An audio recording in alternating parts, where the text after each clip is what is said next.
Hi, my name is Shubhranshu Dutta, and I'm a student at the Hunterdon County Biomedical Sciences Academy, which is a vocational technical high school in Annandale, New Jersey. And today, I'm going to discuss integrating digital images for ophthalmology trials using machine learning techniques for image analysis. I'm going to use publicly available image data as an example and analyze these images by the use of MATLAB, which is a tool licensed by MathWorks.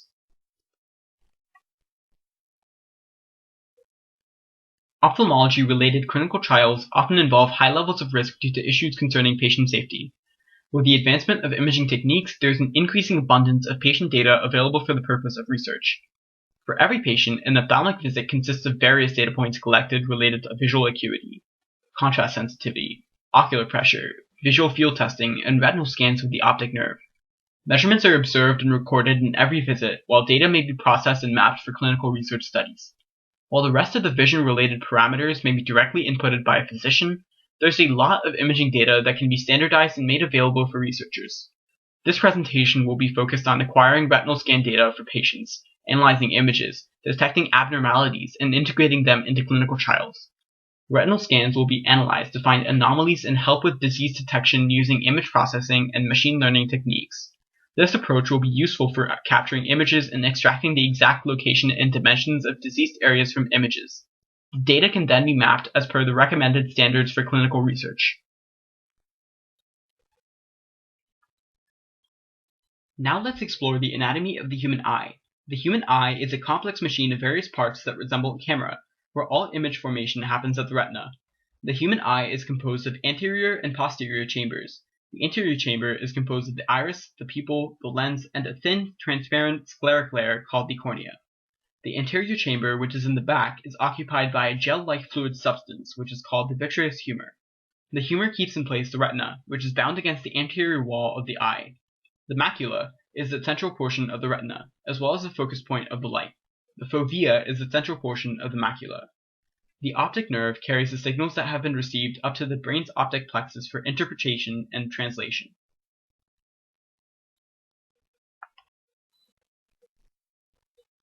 Here we'll explore the types of numerical data collected for ophthalmologic measurements. Some of the tests shown here are the ocular pressure check, which is used for glaucoma testing, the visual field test, which is used to measure the acuity of the patient's peripheral and central vision, the OptiMap, which in a regular vision screening appointment is used to take wide-field retinal images for close examination, the eye chart, which is also known as the Snellen chart, which is used to measure visual acuity, and the dilated vision exam used in an annual vision checkup.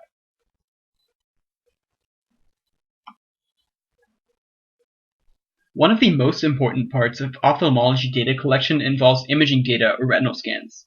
Retinal fundus scans are utilized for analysis and change from baseline tracking. Retinal ganglion cells receive information about the light our eyes detect from other cells in the retina at structures called dendrites and then relay it to the brain via axons. Here we can see the anatomy of the human eye and how the image is formed at the anterior portion of the eye called the macula. The images are transferred to the back of the head for interpretation by the optic nerve. We will be analyzing retinal scans data obtained from the National Eye Institute Image Library. The images have been downloaded, saved at the local directory, and read into the MATLAB environment. Each of these 6 images are RGB images in the PNG file format.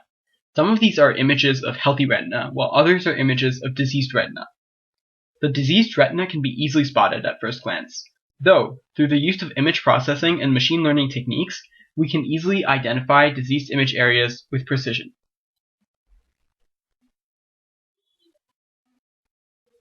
As a first step, we obtain image information with the size function in MATLAB.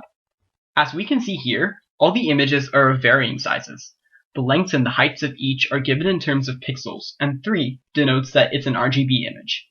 This may not be true in the real world for individual machines, which would always take images of the same dimensions. However, if we are considering images from different ultra-wide-field retinal imaging devices, those which take the OptiMap, we would utilize the IM resize function to make the images of the same size for effective comparison.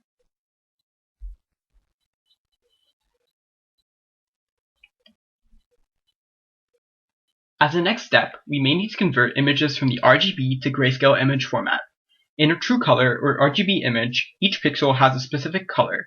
That color is described by the amount of red, green, and blue components in it, and each of these components has a range of 0 to 255.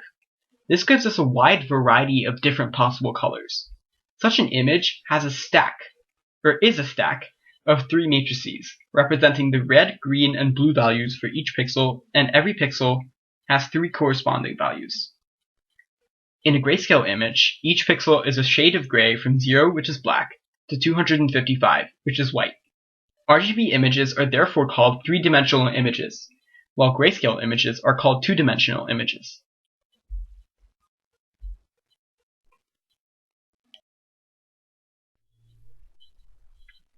Here we have the RGB version, the grayscale version, and the binary version of a plant leaf. Another image type is called a binary image. Each pixel is just black or white, since there are only 2 possible values for each pixel, either 0 or 1.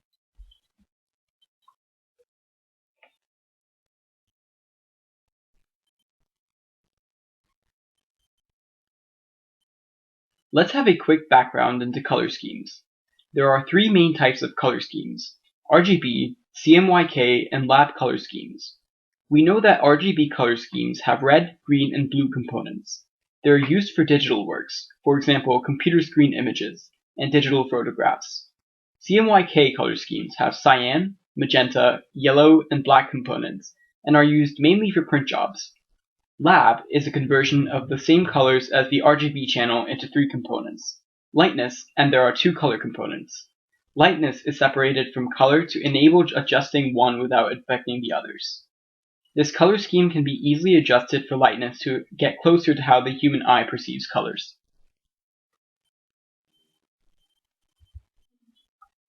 Next, we can convert all 6 images from 3-dimensional to 2-dimensional using the RGB to gray function.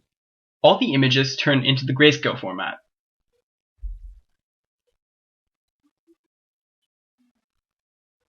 We can also adjust the contrast of the images for clarity using the IMAdjust function. Here, 3 methods of contrast adjustment are shown. These methods adjust image intensity values. For example, the first one, by default, saturates the bottom 1% and the top 1% of all pixel values. The other 2 methods map intensity values using a range from either of high or low intensity values from the source image.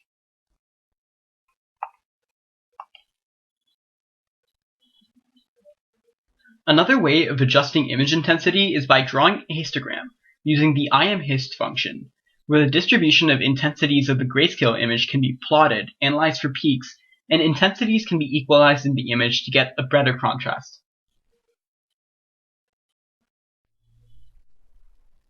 So, until now, we were enhancing the image contrast, but how should we identify problem areas in an image?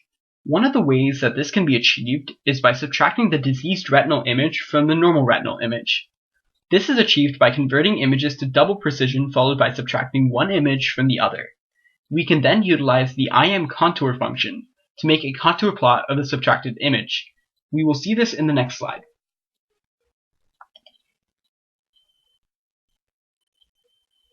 So, as you can see here, the images in the center are the 2 sets of images being used in the montage. The image on the right is the subtracted image showing the combination of 2 images, and the image on the left is adjusted for the intensity to display the anomalies in the center portion. Contour plots have been made at each step, with the rightmost bottom image showing the outline of the disease of the retina.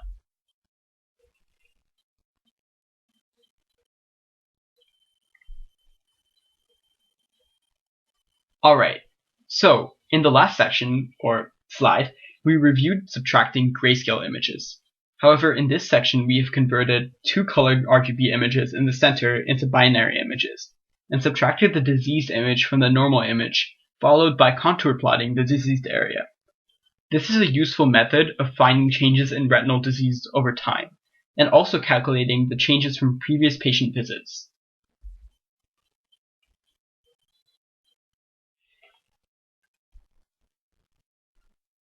Another method for finding diseased areas in a retinal scan is by using k-means clustering. Clustering is a way to separate groups of objects based on the number of specified clusters. K-means clustering treats each object as having a location in space. It finds partitions such that objects within each cluster are as close to each other as possible, and as far from objects in other clusters as possible. In this method, pixels of similar types based on color are grouped together in different clusters within a single image. This uses lab color space, where all of the color information is based in two layers, A and B, with constant lightness. As you can see here, in this retinal image we have specified three clusters.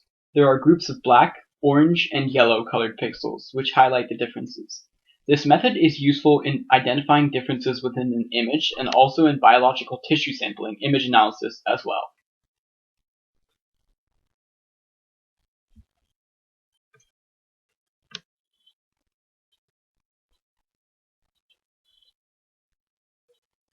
Okay, so until now, we have explored methods to analyze and identify diseased areas within images.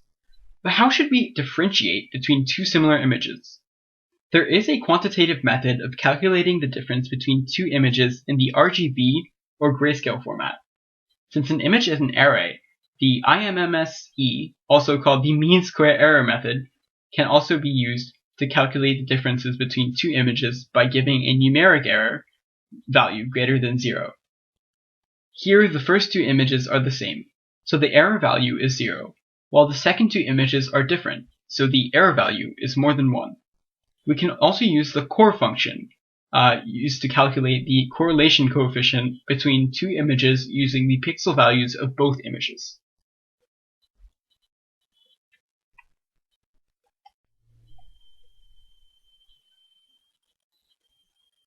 Okay, so after performing image analysis, how can we determine the dimensions of the diseased area?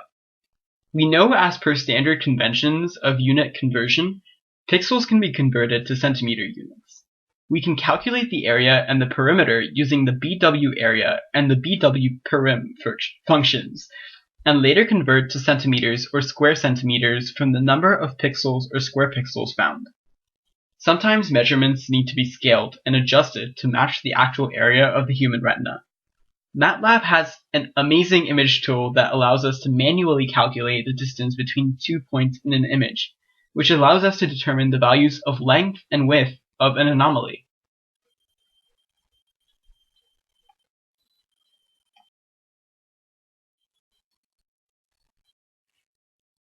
Finally, in clinical research scenarios, it is necessary to map the data from the images into a standardized clinical data format, either to the OE domain for physiological ophthalmic examinations that may include subjects' ocular health and visual status, or the MO domain for ophthalmology imaging-related data that has been converted to standardized measurements.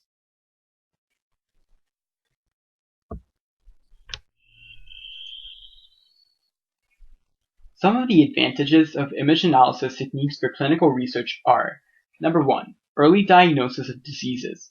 Many important diseases manifest themselves in the retina and originate in the eye. Diseases such as diabetic retinopathy, age-related macular degeneration, and glaucoma may be closely monitored. 2.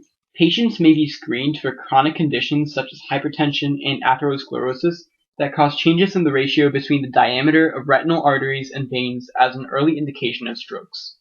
3. Image analysis techniques offer precision-based diagnosis with data and analytics that a physician may use for better decision-making and timely medications. Some of the challenges of utilizing image analysis techniques are image noise. Some images need to be denoised to enhance clarity. And 2. Image resolution.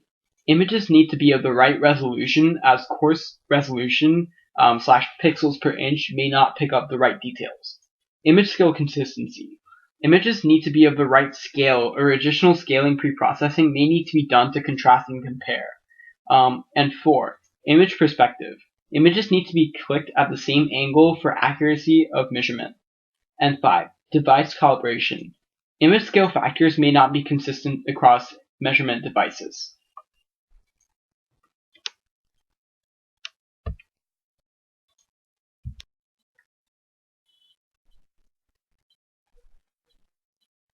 Okay, telehealth for eye care.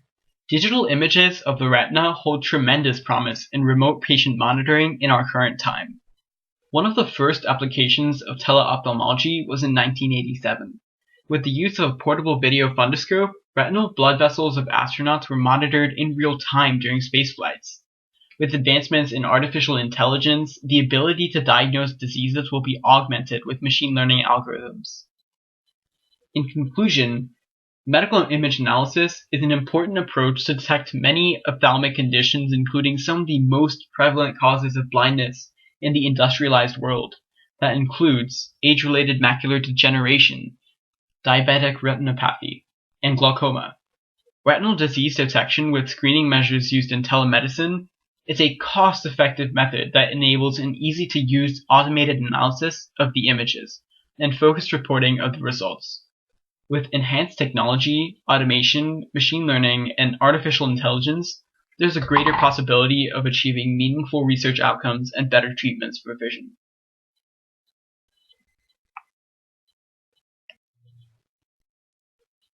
I would like to thank Dr. Dinesh Mittal, who is a professor at Rutgers University, for reviewing my paper and providing immensely valuable feedback.